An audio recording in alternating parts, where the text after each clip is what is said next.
Welcome to another edition of African Americans Ain't Africans, the talk show that proves without a shadow of a doubt that the so-called African Americans didn't come to America in the trunk of a ship. I'm your host, the Indigenous one. Tonight, we're joined by a sister, and this journey that she went on should be taken by every single last one of us. She's been with us at African Americans Ain't African before. She also shares with us her journeys through Facebook. Really brave sisters doing what she's doing, and she's here to share with us her journey tonight really on her journey to Mississippi. Rebel, how are you doing? I'm okay. And yourself? I'm great. Thank you for joining us. Thank you. You're welcome. Thank you for having me also. No, because this is a story that everybody should take to get a feeling who they are and who their roots are. And your journey takes us to a place that we all know about, but few of us are willing to talk about. Clarksdale, Mississippi. Yeah. Tell us about Clarksdale, Mississippi, first off. Clarksdale, Mississippi, it's a small town. It's like 17,000 people, right now in 2020. Is 80% melanated people. Right now is a lot of the businesses is gone, but it got potential. Like people like Ike Turner, Sam Cook, they come from there. Matter of fact, Ike Turner grew up with my grandmother, and my grandmother knew him, So it's a lot of important people that came from Clarksdale, Mississippi. And both of my parents is from there, from Clarksdale, Mississippi. What about their parents? Are their parents your dad's mother and father, and your mom, mother and father? Are they from there also? I'm sorry for cutting you off. My father's mother is from there, and her whole family is from there. My father's father, he's from Arkansas, but his grandfather and grandmother is from Clarksdale. And as far as my mother, it's like a lot of times on her side of the family, they didn't talk that much, especially about things back in those days. They very seldom talked about it. My mother would talk here and there, but she really wouldn't talk about it like my grandmother would talk on my father's side. So everybody, we have a map of Mississippi up on the screen, and I'm in Alabama next to Mississippi. And one of the things about the whole South period, it is a beautiful place. It is absolutely beautiful place. And one of the things about Mississippi, I have a lot of friends from Mississippi, are the stories they tell us about Mississippi. Rebel, what are some of the stories you heard about Mississippi prior to you going there that made you want to go back and visit? You know what? I wanted to go there because my family, they come from there, and I wanted to learn more about it. But I heard that it was like a place where it's real. They have real good hospitality manners. Like they'll wave at you like they don't see strangers, But by me coming from Chicago, I really didn't pay it much attention. When they talked about Mississippi, I really didn't pay it much attention because I never thought that I would have to go back there, Well, you said you thought you'd never have to go back there. Most people don't go there. So let's say when your mom and dad, so they left and moved to Mississippi, and their children, grandchildren, and great-grandchildren never go back.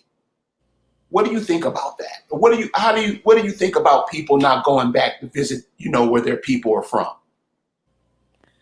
Well, to me, to be honest, now that I look at things, now that I went there and I look at things, a lot of us, that's why we so confused and so messed up mentally, because we really don't know who we are, and we don't know our people. And a lot of us, because Mississippi is looked at as some hillbilly, Sambo type melanated people, a lot of melanated people, it's almost like you going backwards instead of going forward, but you're really going forward when you go to Mississippi, because it's so beautiful there. Uh, I mean, as far as agriculture, I understand. You have, if you've never been to Mississippi before, if you've never been to Alabama before, if you've never been to Louisiana before, if you've never been to Memphis, Tennessee before, or any of these southern states, you will immediately understand why they scared the people off their land. What do you think? Before we get into Clarksdale, Mississippi, we're going to put up a map of Clarksdale. What do you think? Because I say this all the time. What do you think it would look like? Because all these cities, you said Chicago, your family's from Chicago, Los Angeles, New York, Detroit, all these huge cities. And most of them are, the Negroes in those cities are being gentrified. They're being kicked out. Nothing's going on. We hear about Chicago all the time. What is your views on what's going on in Chicago now with the indigenous population in comparison to their original homelands? My take on that, Chicago is like, it's nothing there. And you look at Mississippi is basically untouched. If you really look at it, it's untouched. If you go there, and it's like a whole totally different world. And we in Chicago and in these different places, and we suffering.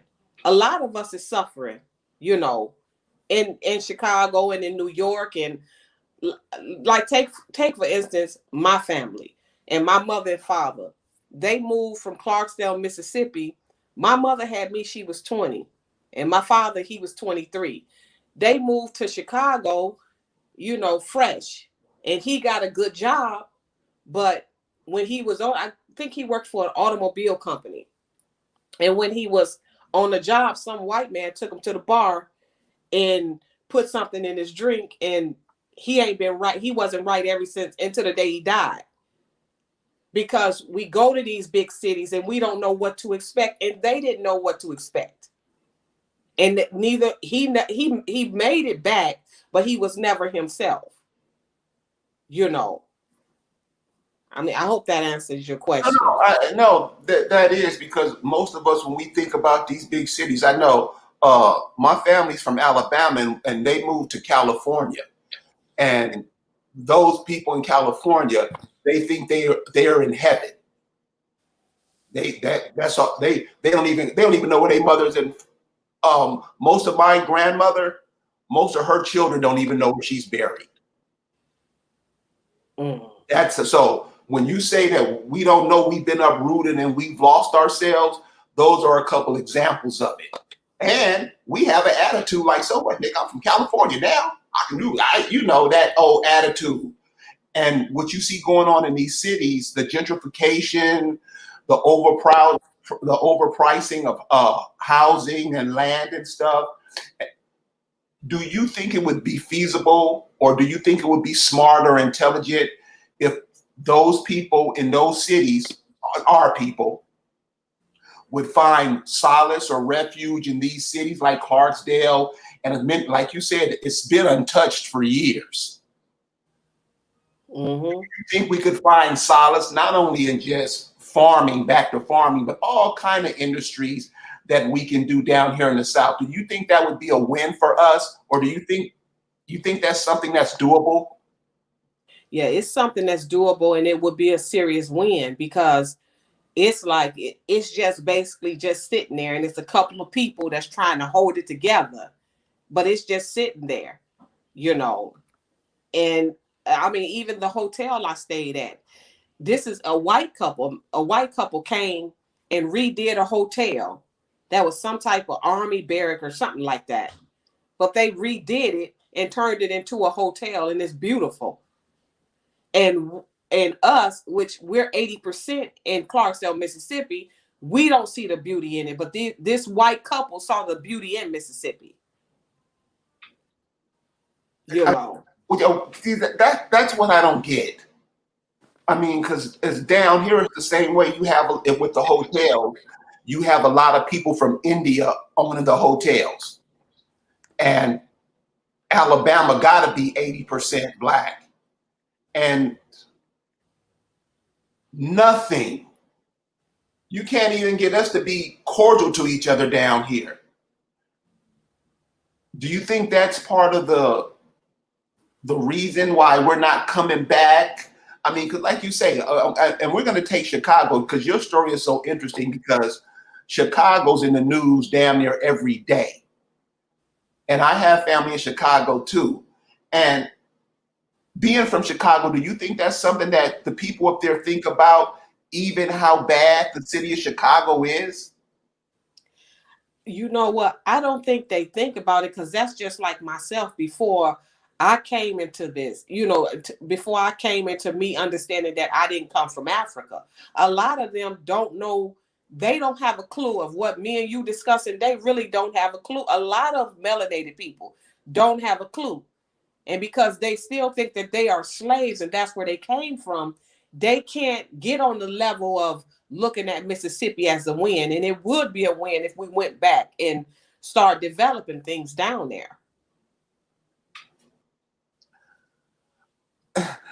But that's something I don't get, because I think we always use that.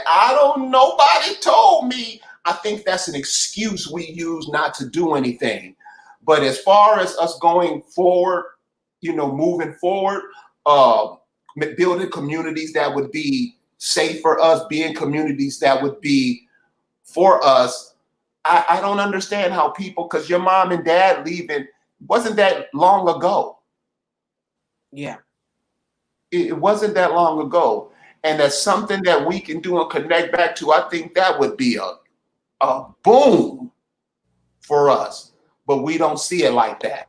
So up on the map now, up on the screen now, we have the Clarksdale. We showed Mississippi at first. Now we have Clarksdale up. You said Ike Turner's from Mississippi.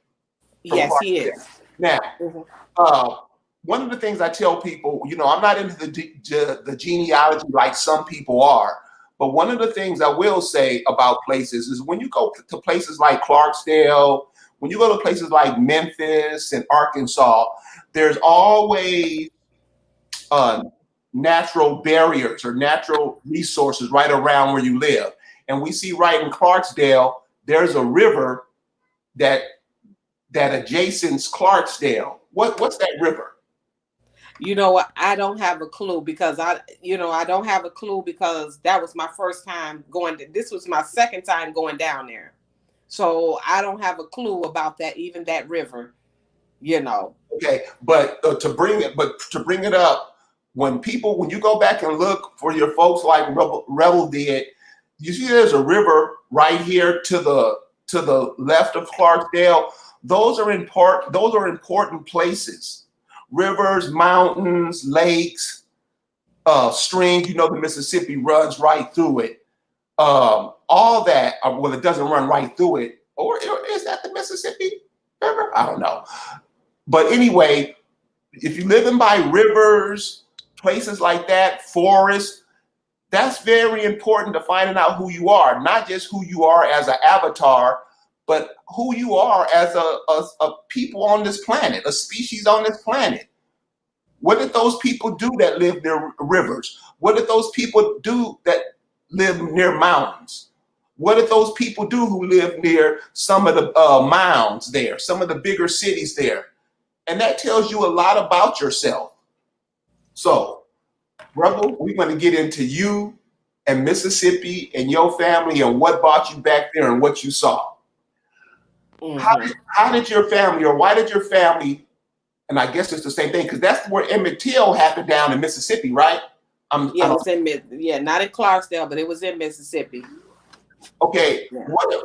What prompted your family to move to Chicago? You know what?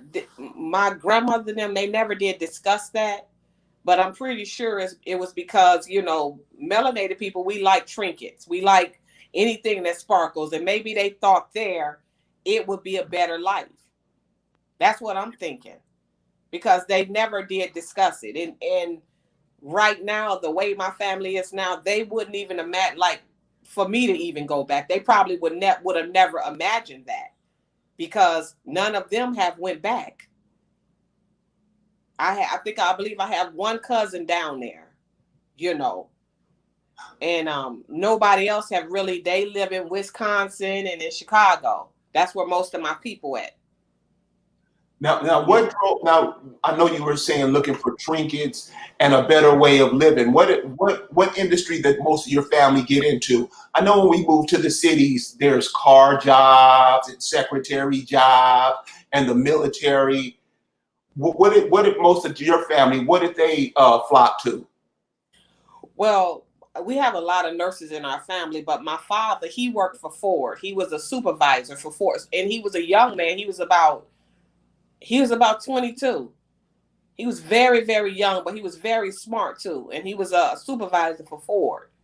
My mother did NI jobs, you know, but they ventured off in a lot of stuff. My grandmother, she was a cook in a nursing home, you know, so I don't I don't see the benefit, but they saw the benefit. But I don't really see the benefit, to be honest, because what they're doing, like my auntie, she owned a salon, like a hair salon, but they could have done that right there in Mississippi.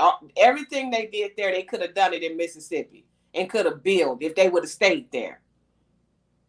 You So, know, they could have built it right there in Mississippi.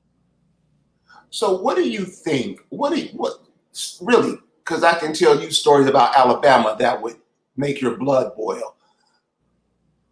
But what do you think about the whole Mississippi now, Clarksdale now, as opposed to when it was a thriving place?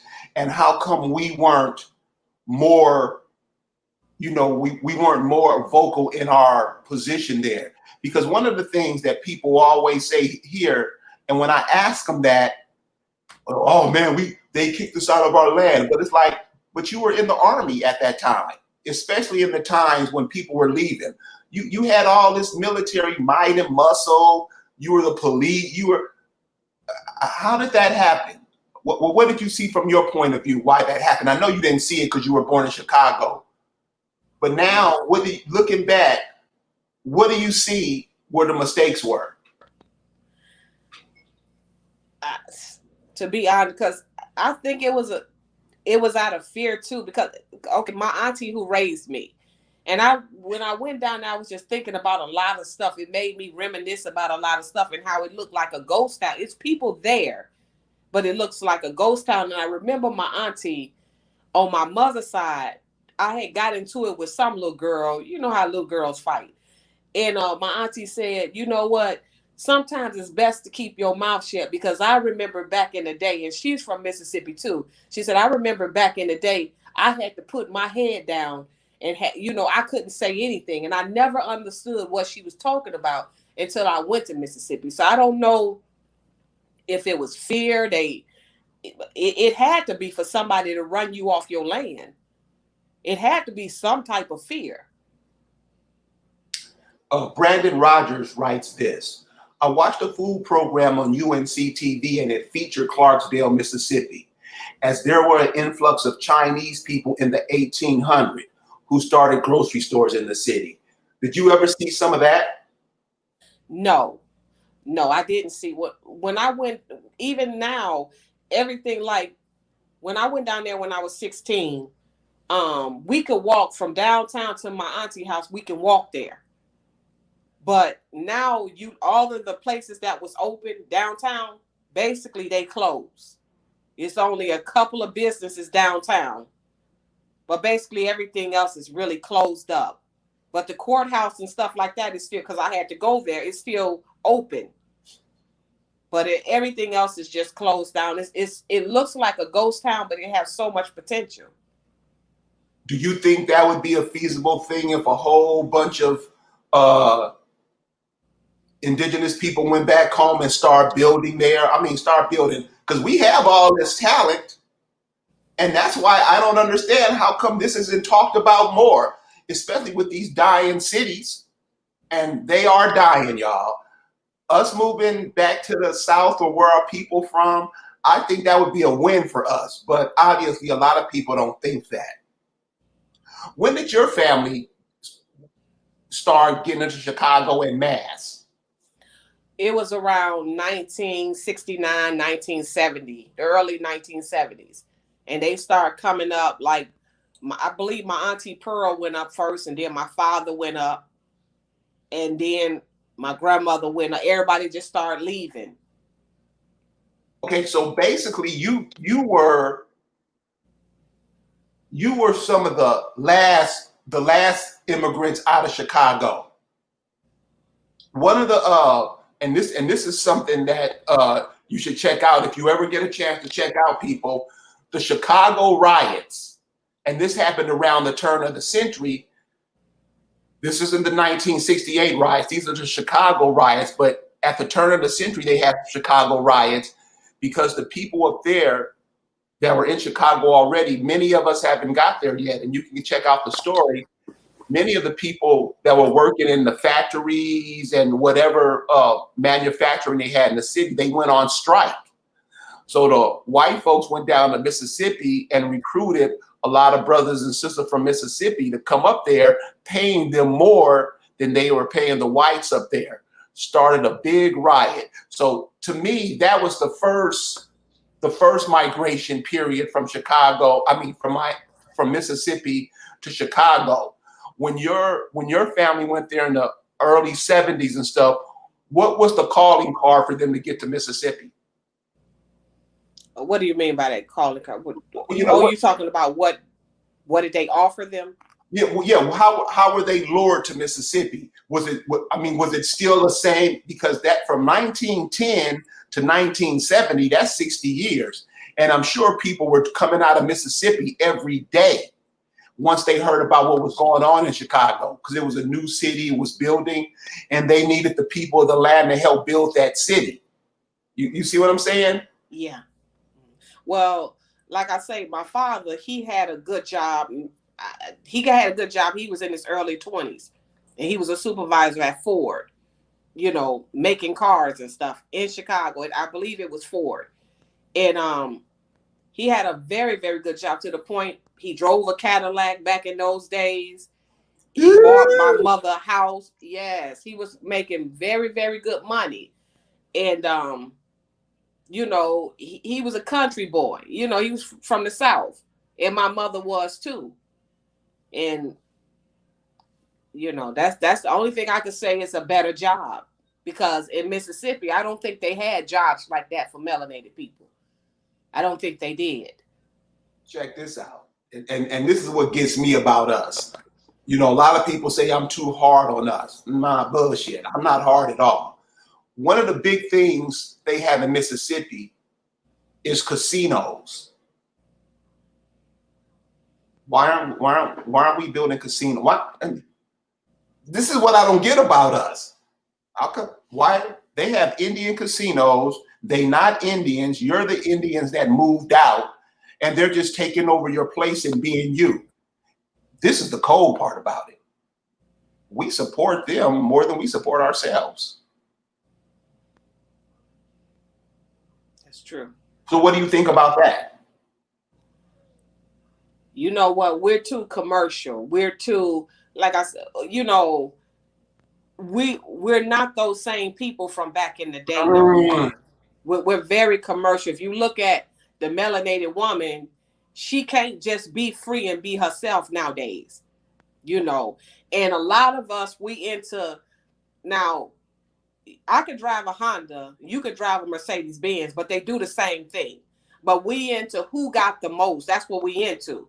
And to take a step back, they think it's a step back, but it's not. To take a step back and say, I'm going to Mississippi, that's like an embarrassment, because our mindset, we're not those Aboriginal people anymore, mindset wise. We're totally different. You're absolutely right. You're absolutely right. That's it. The other day you were telling me a story, and this is what and maybe and this helps us get there. This helps us get to where you just said where we were. We were these indigenous people who these big cities recruited from these cities to help build their empire. Because that's what we did. We left our homes to help them build their empire on our land. We look like idiots. I want you everybody to know. We went to go build other people's empire on your land and left yours. Tell me the story. Tell us the story you shared with me the other day about Ike Turner. Oh, my grandmother. Her mother passed away when she was 12. So her grandmother was raising her. And a young boy was messing with her. Her grandmother gave her this pen, one of those big pens from back in the day to pin up a sweater or something. Right. And her and the boy got to fighting. Ike Turner was there. And when they got to fighting, my grandmother took out that pen and stuck him straight in his butt and just kept sticking him. And Ike Turner, he was looking at it, and then he told my grandmother, Lula Bell, you go kill her. And he had to get my grandmother up off the boy, But they was like about 11, 12. They was young kids back then, And my grandmother, she was kind of like she didn't take too much mess from people. My grandmother she was kind of like a stern woman. And maybe the boy liked her or something. You know how boys, they mess with you because they like you. Right. But she kept sticking them with that pen, And she would always tell that story about Ike Turner. She said, I grew up with him. I know him, So at one time, Ike was cool. Yeah. And the way they portray him on TV and the way she portrayed him, she was sticking somebody with a pen, and he got her up off the boy. So he couldn't have been that bad the way they portrayed him. So let me ask you this, because you just brought this up. When you said, when we go to these cities, it changes us from what we were when we were in those towns into this fake version that we've become. Do you think that's what happened to a lot of us when we moved to these cities? Yeah, I guess 100%. Because our mindset now, the ones that's awakened, our mindset now, and if you just sit back and you look at the people that's not awakened, if you just look at them, like if you even go on your job and you look at them, you know who's ready and who's not ready just by looking at them, just by their appearance, you can tell. And when they open their mouth, that seals it, and you know where they stand. A lot of it's real sad, but a lot of our people, they gone, and that's just how it is. How much does the migration have to do with that? Because you're absolutely right. You wouldn't even recognize. So okay, let's take your grandparents.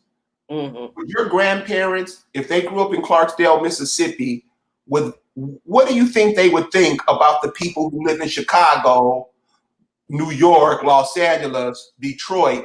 What do you think they'll think about those people if they saw them today? I mean, I'm sure they're not alive, but what would your grandpeople think of the indigenous people who left that part of the world? They probably wouldn't even recognize them. It's a whole nother mental state that they in. That's just like, even like myself, and I'm going through the transition of learning about the earth, and that's what have been taken from us. We was farmers, but now we don't want to touch it. That's just like, a lady was telling me, to put my foot in the ground. I still can't do it. For some, put your feet in the dirt. It's good to put your feet in the dirt. Just stand in it sometimes. And it, by me being raised in Illinois, Chicago, and not being around anything like that, it's kind of like, it's scary. And that's what it's something that you have to gradually do. It's not something that, oh, I'm awakened, so I'll go, and I'll go fishing. I went fishing with my grandma, but with my auntie, but I never picked up a pole. And these people, these Southern people, They used to the earth. We're not used to it. That's where we come from, the earth, but we're not used to it at all. Because even me, myself, I still struggle with certain things that I know I should be doing, you know. So do you think that's part of the transformation, us being uprooted from the earth and not, because like you say, we don't want to get our hair wet, we don't go camping, we don't go fishing. All the things we do is some old bullshit that we're into that we think is cool, but it's really not. Because, you know, my kid's mother, they're from a place in Texas, same place, and their family is all Hollywood. Do you think that being uprooted from that place, how do you think that has affected us? Is that part of our problem now? Yeah, you know what? Because back then, you know, the way I see it, they wasn't into that Hollywood type thing. Now us, we have to, some of us can't even show our natural, I'm talking about women. They have made a whole new melanated woman. This is a new woman out here. This ain't the woman who can put her hair back in a ponytail and still say I'm beautiful. Right. Everything that we were born with, we have to overdo it. Like, you know, like putting long eyelashes on. Our hair have to be long. It have to be different colors. That's not how we acted back in the day, but we do that now. Because my grandmother would have never thought of doing anything like that. And I knew my grandmother. You know, we're totally different. That's just like you look at a melanated man. A lot of them they're not, you still have muscular men out there, masculine men out there, but you also have the ones, a lot of them, the younger generation, they kind of soft, you know, like to wear the tight jeans, and, you know, it's just a different breed. It's not, and we've been manufactured. It's like like they process food. That's how we've been processed. Ooh, damn. That's a cold, that's a cold way to look at it. Yeah, and it's sad too. So what did you see? You're still in Chicago today?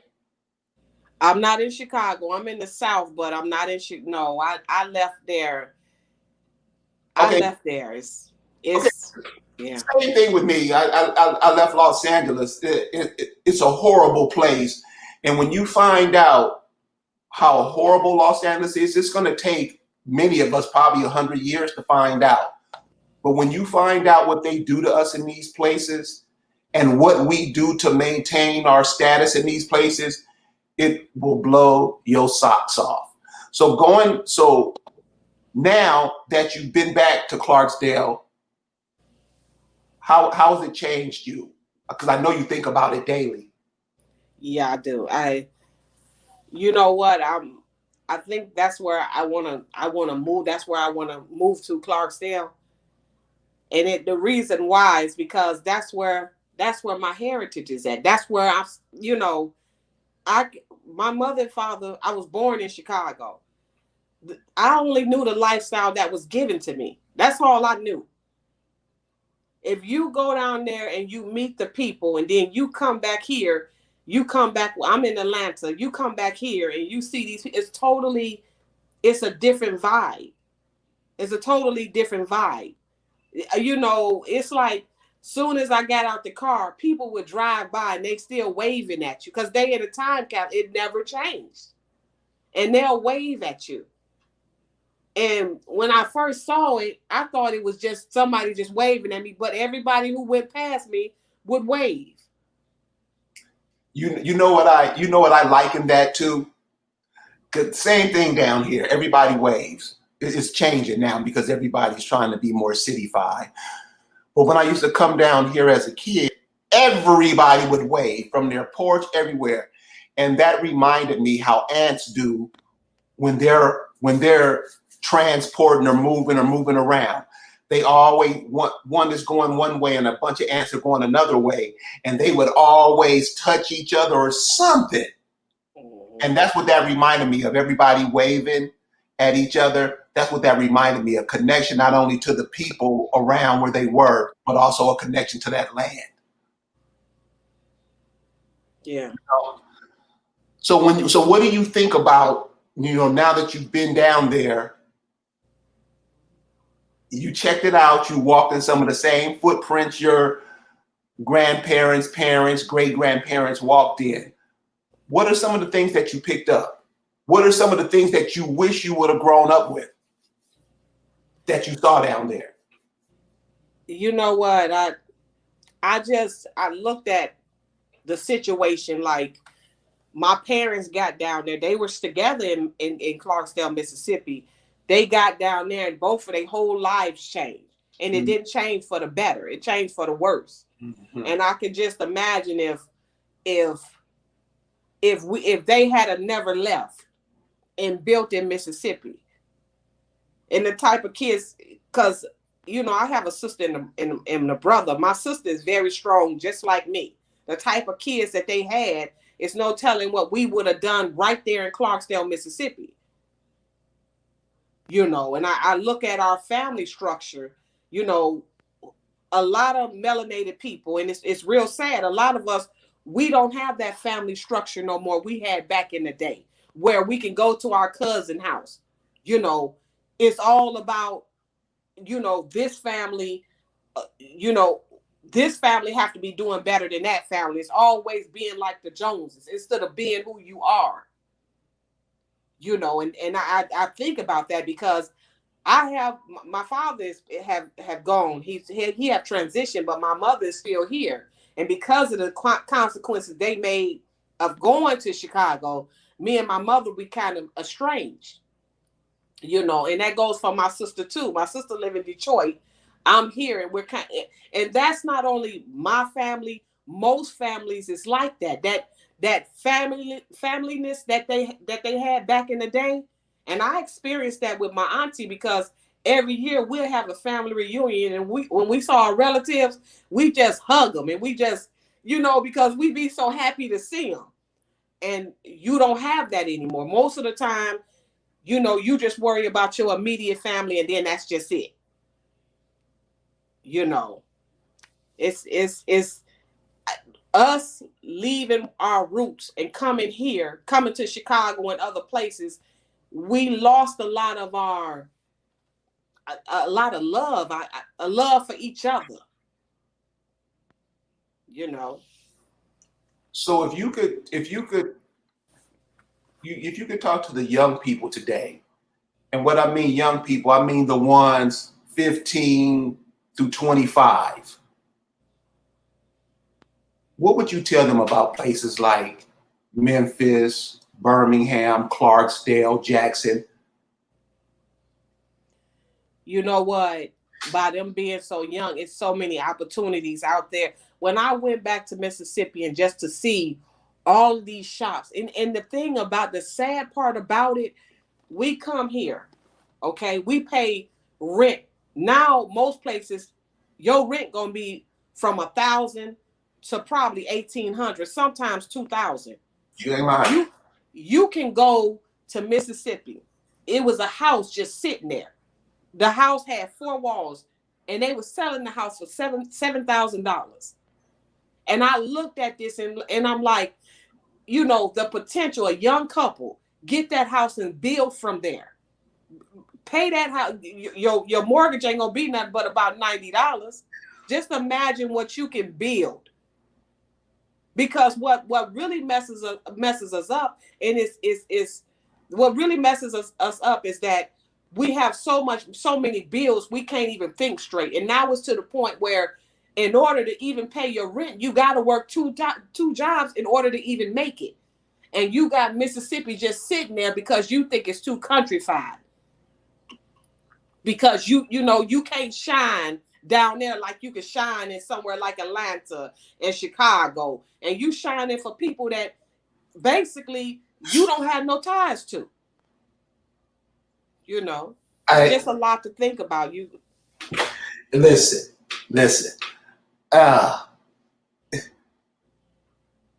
You hitting the nail on the head. And because my family is from down south and they moved to Los Angeles.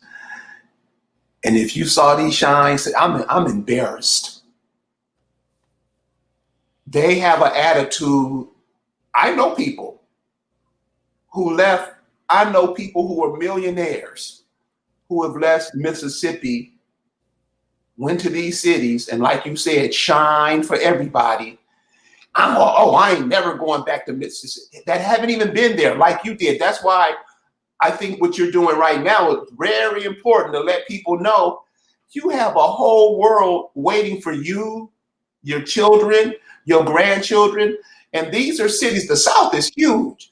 These are cities that we could do all kind of industry here if we're working with each other, whatever. If we got back into farming with all the technologies and all the upgrades that have been made to farming since we've been off this land, the stuff that we could do is mind-boggling. And I don't understand how we don't see that. Is it that we're that gone? Yeah, some of us is.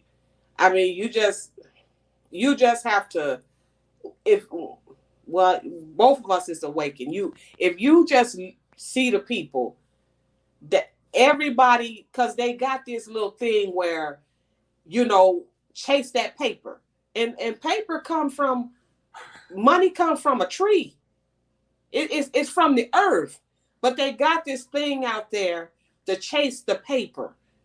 So, they can't, it's like they downgrading to go to Mississippi because they have to keep chasing the paper. And money comes from a tree. It's processed, just like they have processed us. It's the same thing, just like they did the money that we fight over and kill over. That's how they did our mind, is processed. And when you look at these people, some of them, a lot of them is waking up, but it's some of them, you just have to just let them go because they're not going to wake up to it.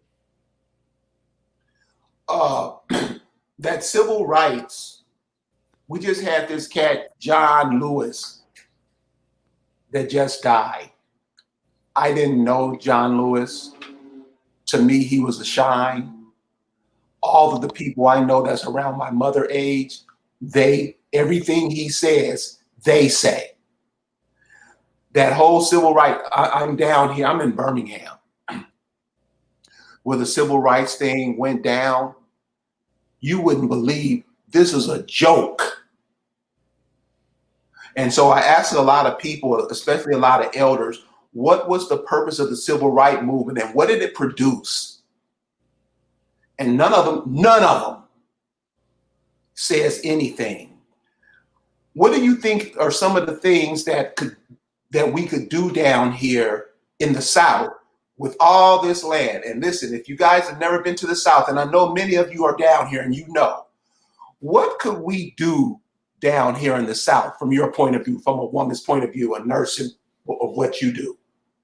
Some of the things that you see.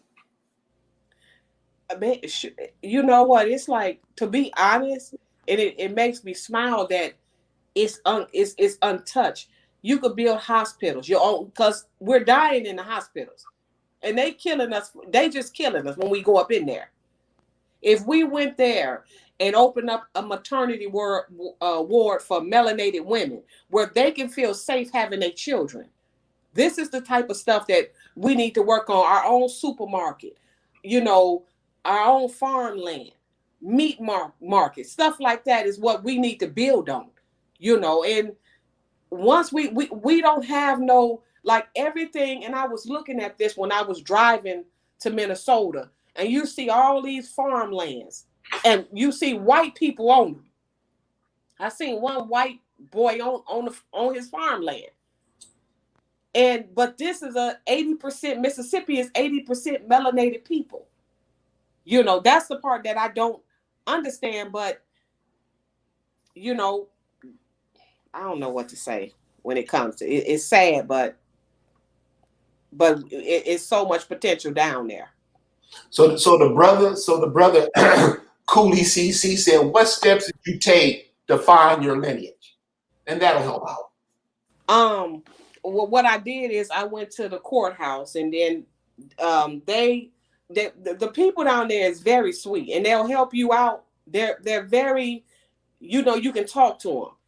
And she called a lady that worked in a library, and I knew some of my people. I just wanted to know before I pull a death certificate or birth certificate, I wanted to make sure these was the ones. And I don't pull one that's not my people.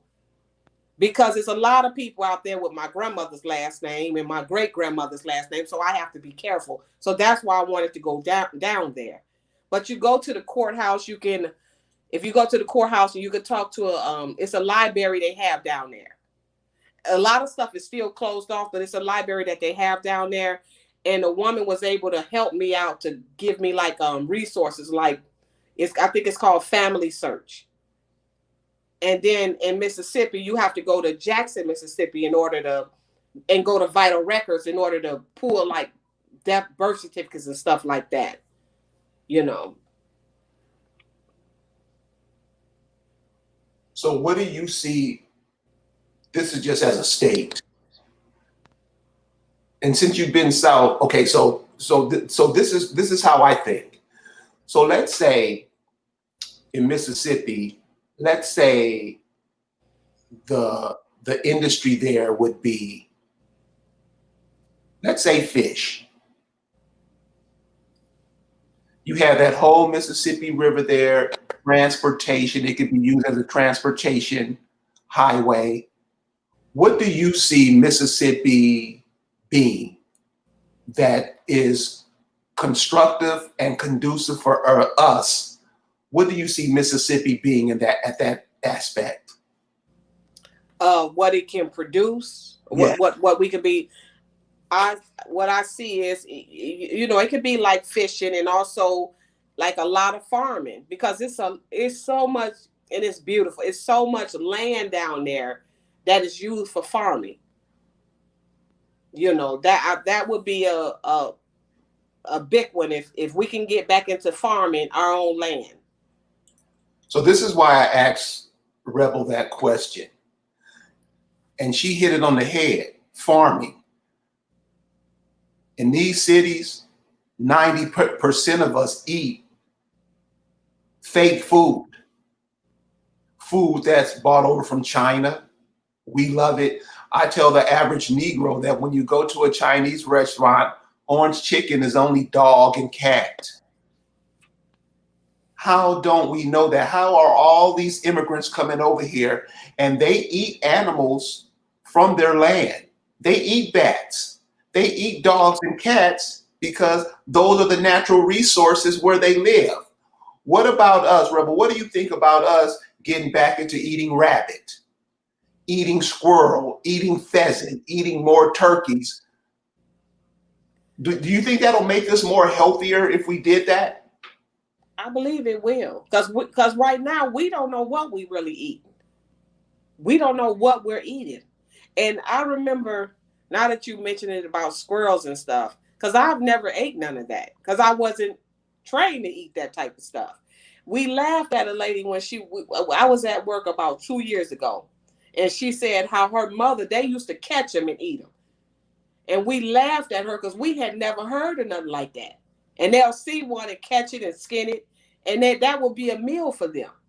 And if you like, if somebody's just listening to that, we'll think that they just dirt poor, but that have nothing to do with being poor, you know. But that's how a person that's born from Chicago that don't know nothing about the South, because I thought it was funny, you know, because I had no idea that's what we used to eat. Oh, yeah, when I got down here, I met a sister who made flour out of acorns. Yeah. I was like, what? And she would cook all kind of stuff I've never even, I mean, I ate with her for a week and had something different every day. Mm-hmm. And one of the things that she makes is grits. That's the best tasting stuff I've ever had in my life. When you have one of these sisters that are in these places that was a cook for 100 years and she's cooking today, seriously, the brothers and sisters down here that can cook, you wouldn't believe it. off the hook. And we don't have a national chain of restaurants. We don't have a national chain of hotels. You have foreigners owning this stuff. And we sit walking around here like we got it going on. That's what I think we lost our connection to the South. Yeah. Being back there, and I don't know I asked this question before, but I didn't get it. What do you think about when you went back, what were some of the thoughts coming in your head that you got? What were some of the, because I know you were like, damn, what were some of the things you were thinking as because as you're growing, you're seeing what's going on in these cities like Chicago, Atlanta, Detroit, blah, blah, blah. What snapped for you?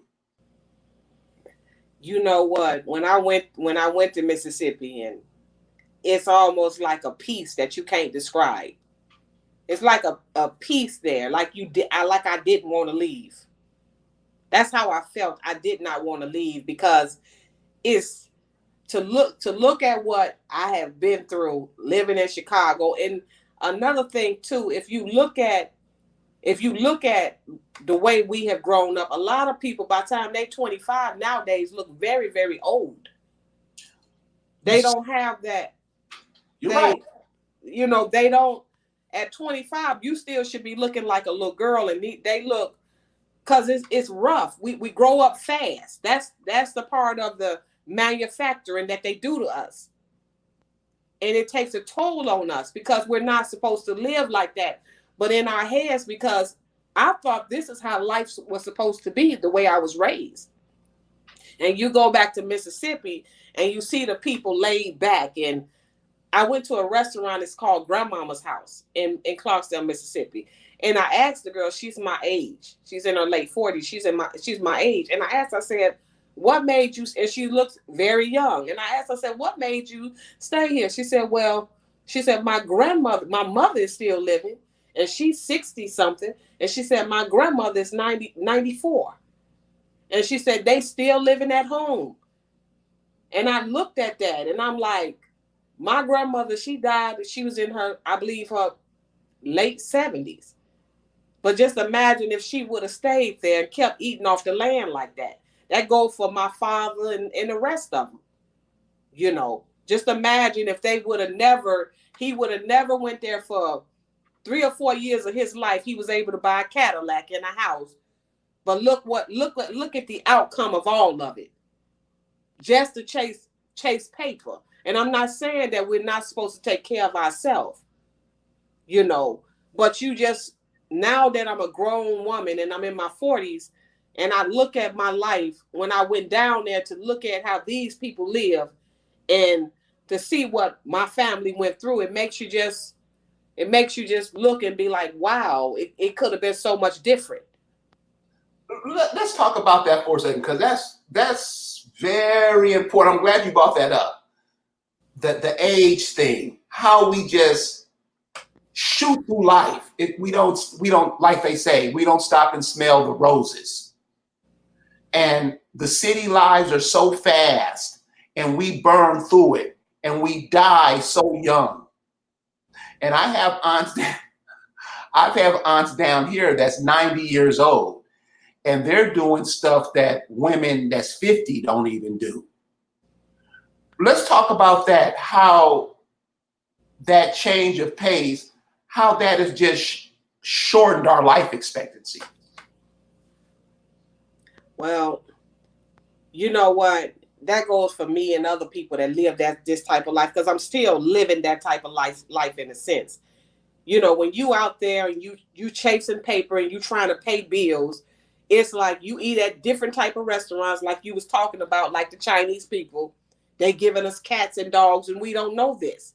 So we eating all kind of food, not to mention, we're trying, as a young woman, you're trying not to get pregnant. So they put a little device in your arm and it blows you up. And you just chasing after money, trying to stay afloat. And they keep you working these two jobs, so you cannot think, you cannot process anything. So you just constantly making money till you look up and you almost 40. And you like, wow, what have I done? You know, and you look old as heck because your body, the type of food we eat, it's hard on our body. And not to say the climate, because down there it's hot. It don't get cold, and you know, and like my grandmother and other people knew how to take care of their body. Like my grandmother would tell me, it's okay to take a little bleach, get a capful and put it in your water sometimes, just every month. You tell a young person that today, they'll get scared like they about to die. But my grandmother told me this. And I have been she told me this, and I've been doing it for like 10 years. But she said that, you know, as a woman, every month you should do that. Just a capful ain't gonna kill you. And she did it. But as far as us, we don't have no God. Nobody is out there to guide us. Our grandmothers, a lot of them, I don't know if they had to kill them off. But we don't have nobody to go to talk to. That's just like when you have a child. And after you have a child, in the olden days, they would take a girdle so their stomach wouldn't stick out. And they would put on that girdle and take everything in. Melanated women don't know anything about that. It's certain things that we don't know about. And that goes for males too.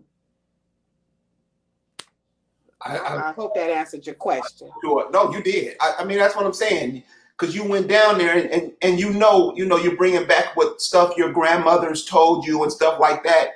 And that's very important. Because, you know, one of the running jokes in the social media arena and just, you know, with all of us is grandmamas are 40 years old.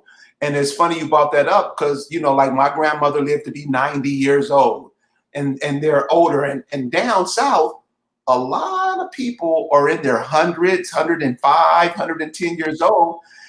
And you can tell that moving to these cities, it shortened our life expectancy big time.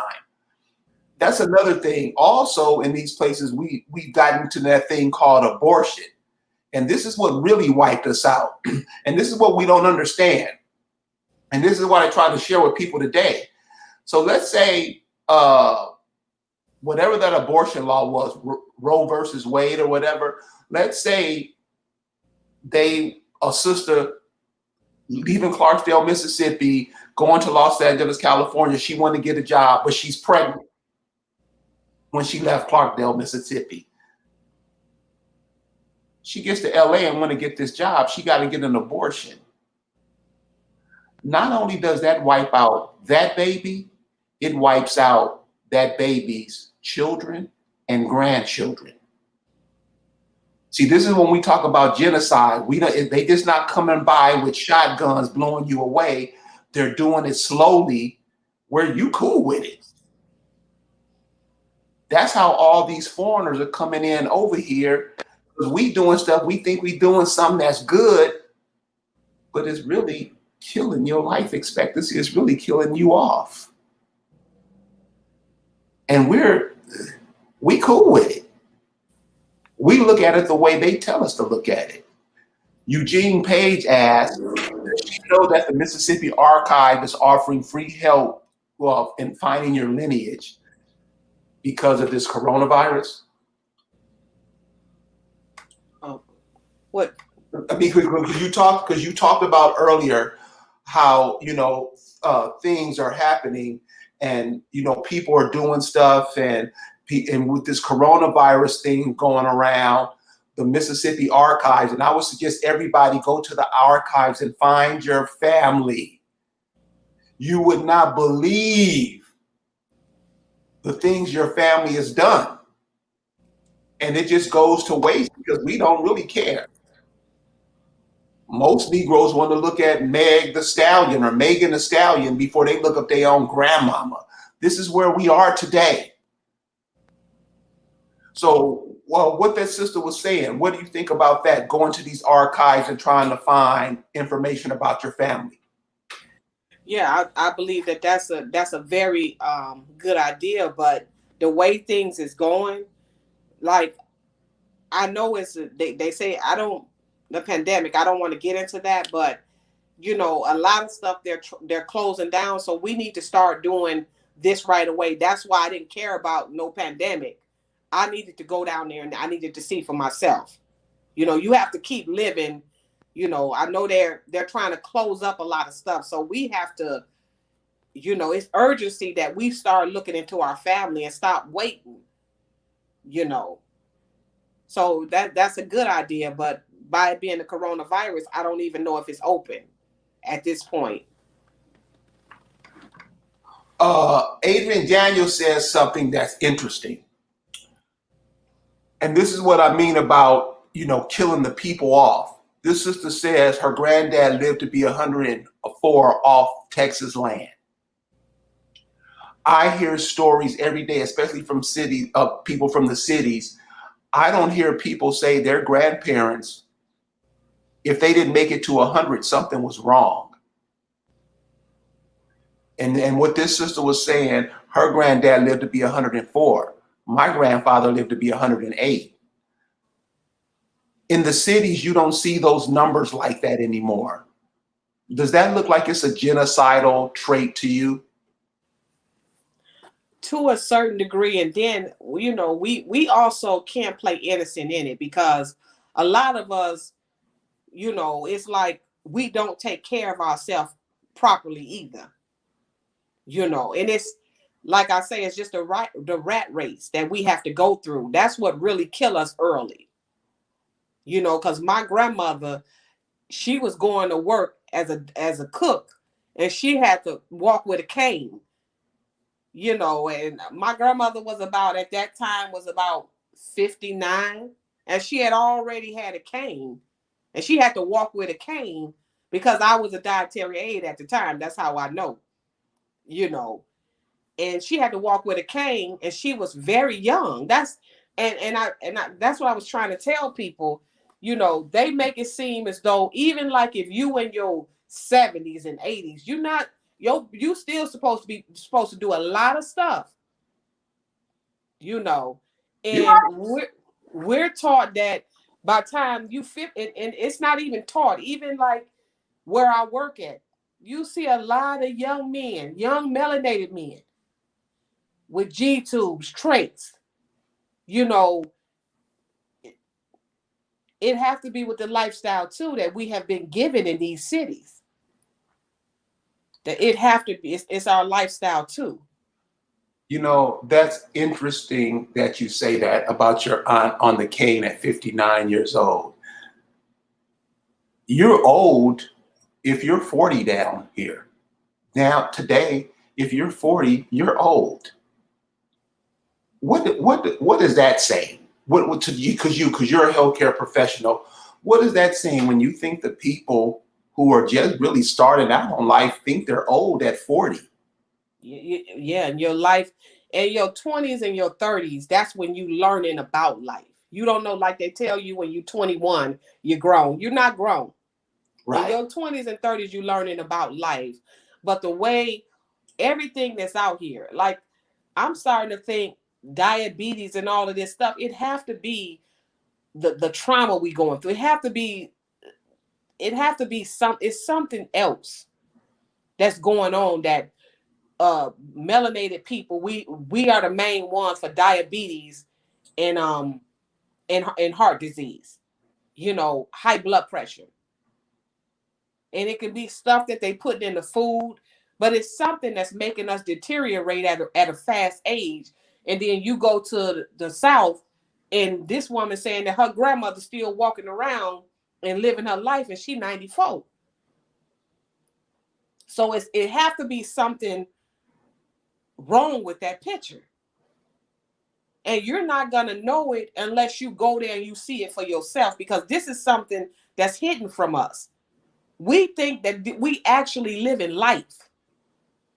We actually think we live in life. I'm from Chicago, And even like when people would come from the South and they accent, we'll go to cracking up, and we thought it was funny because we didn't know any better. And they was able to live from the land, and we in Chicago, on these roads, inhaling all them in fumes, and we lost, a lot of us, and I'm just catching on to it.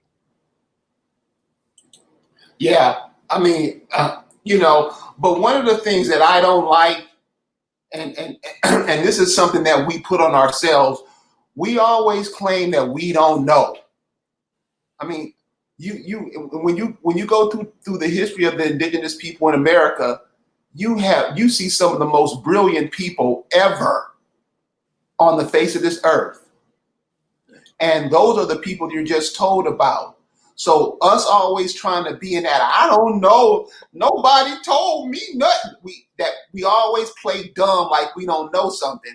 And I think, because if you're in the city, you see that Chinese people don't go to your restaurants, but you have a line filing out their restaurants. Koreans don't eat at your restaurants, but you will take your girl to eat at a Korean restaurant. So that excuse that we always don't know nothing, I'm not with that. And I think if you're trying to maintain yourself on this planet, I'm talking about, because the way we even look at our children now is totally different than what your grandmother may have looked at.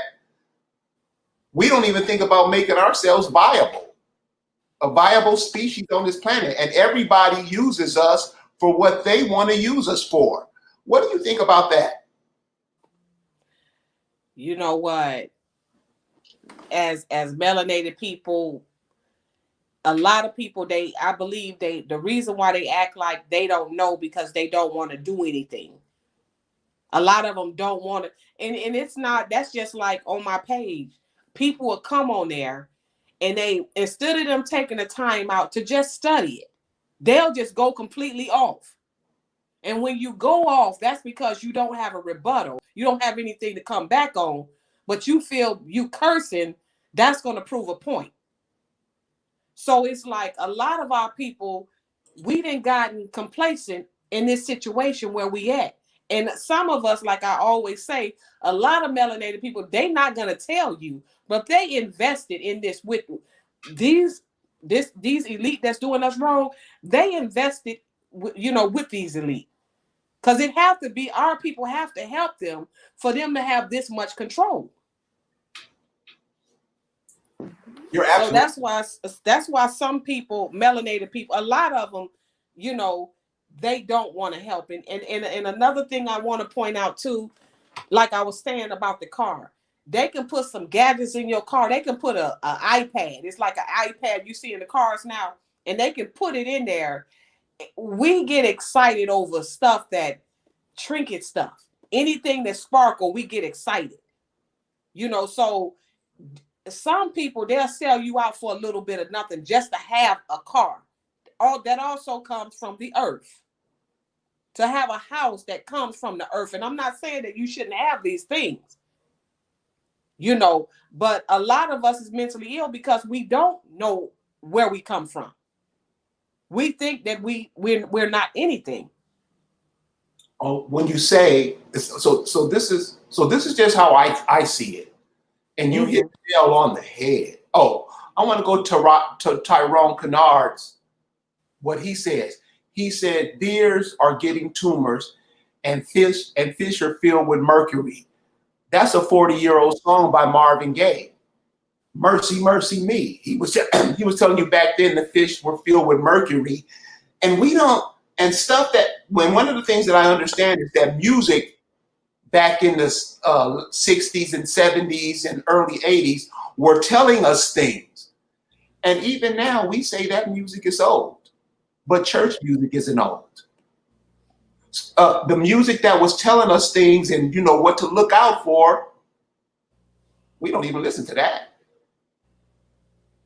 Which was the gospel music, which these people came out of churches. All the stuff that these things were telling us, I don't think we forgot it. I just think that it's like you said earlier, we don't care about it. We want to do something else, and it's wiping us out.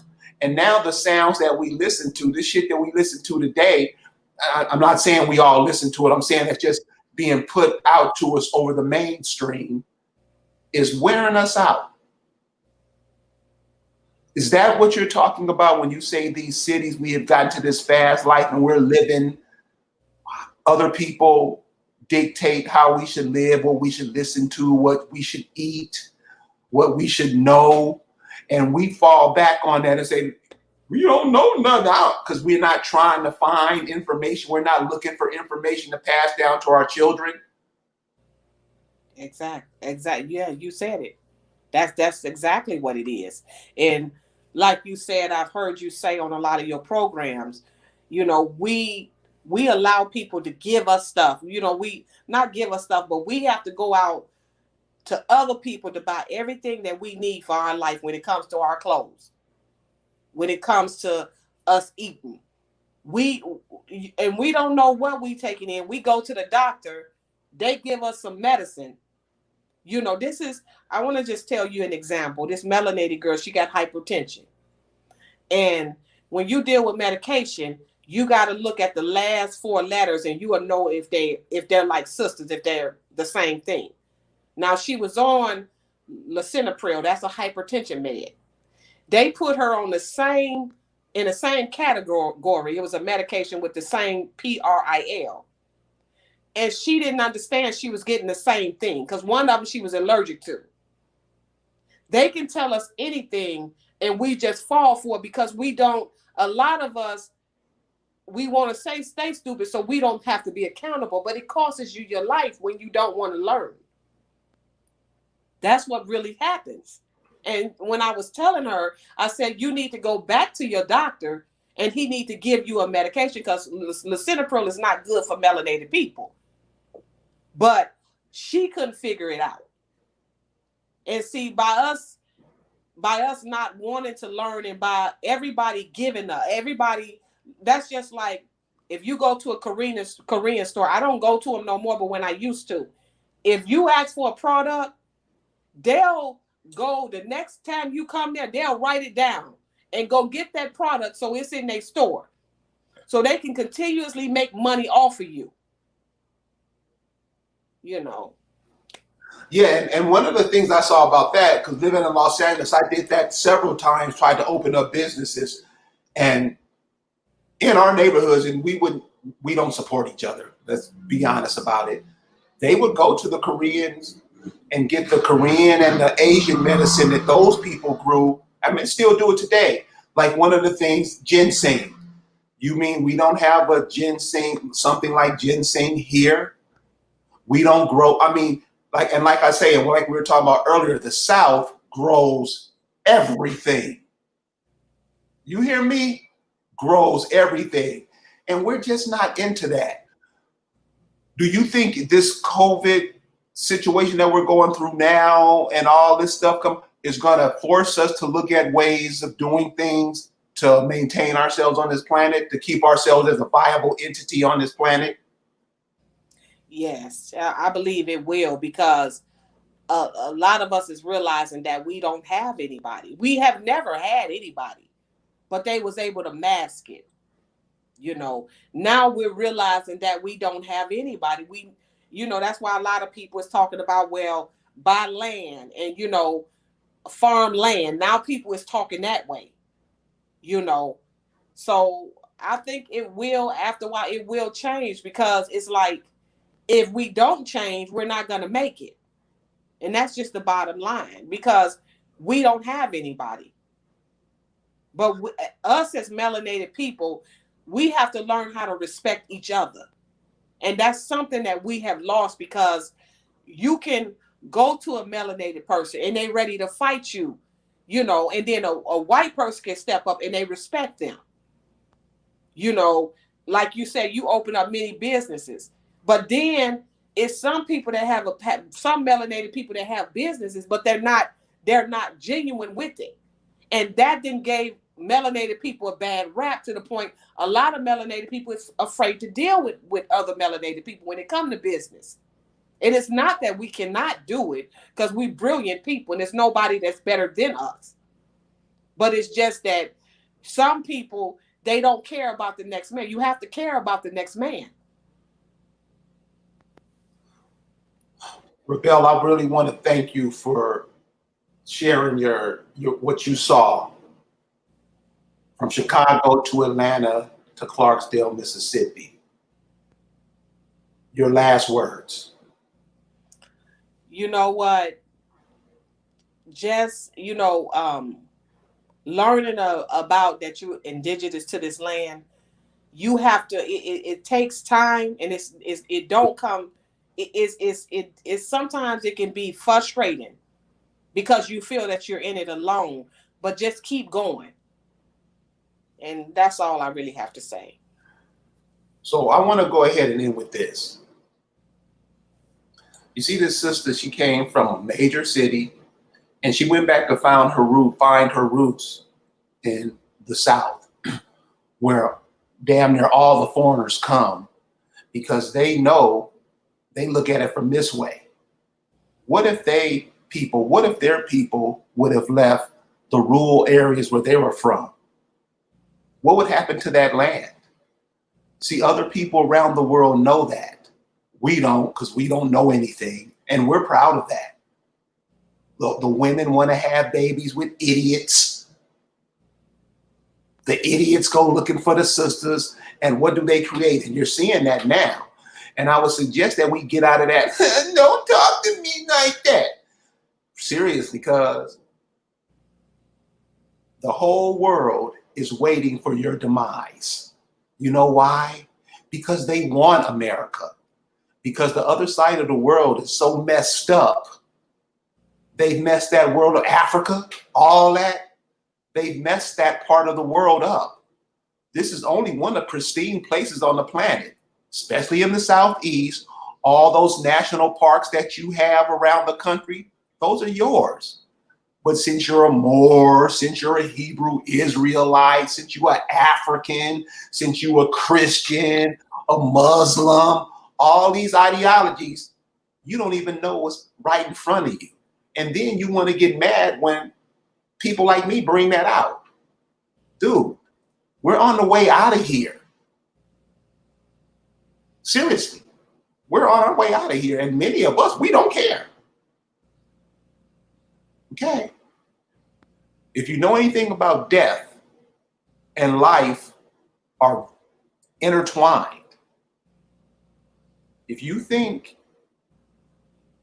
that you're not giving about life, if you don't care about life, if you don't think you have to pay for that, if you don't have to look at that in the face again, you're sadly mistaken. Find your people, find out who they were, like this young lady did, find out where they lived, and watch how much you grow after that. So I want to thank you, Rebel, for joining us. I want to thank all the people who came here, shared information with us. And, some people are from Mississippi. They know. The Mississippi River, do you understand who you are? I'll put it like this. If you ever study Egyptian mythology, and if you study the Nile River, on the other side of the world, the Mississippi River is the Nile River. It's not the Nile River. It's just a different, it's just a different part of the world. Egypt used to look like New Orleans. I'm talking about natural wise, greenery, abundance of life everywhere. Now, when you go to Egypt, Egypt is a desert. It's dead. Nothing grows there. And the people who were the original Egyptians are not even there. That's what's going to happen to our asses here if we keep playing this dumb role we keep playing. They're killing off the land, you guys. And one of the first ways to kill off the land is to kill off the people who are connected to the land. We should know this. We all should know this. Us not knowing nothing. We know what time, like, we know what time Housewives of Atlanta come on. We know what time the game come on. That's where we are. This is who we want to be. You will be out of here. And you see it. You're seeing now the indigenous people of America are being wiped out. You don't have babies no more. One of the sisters in the chat said earlier, we don't even have babies no more. We don't care about life. If you don't care about life, you will no longer have it. Thank you guys for joining us tonight. I'm gonna get off here and call Rebel, and we're gonna talk about this. Thank you guys for joining us, and Rebel again. Thank you for joining. All right. All right. You're welcome. Thank See you. you later. All right.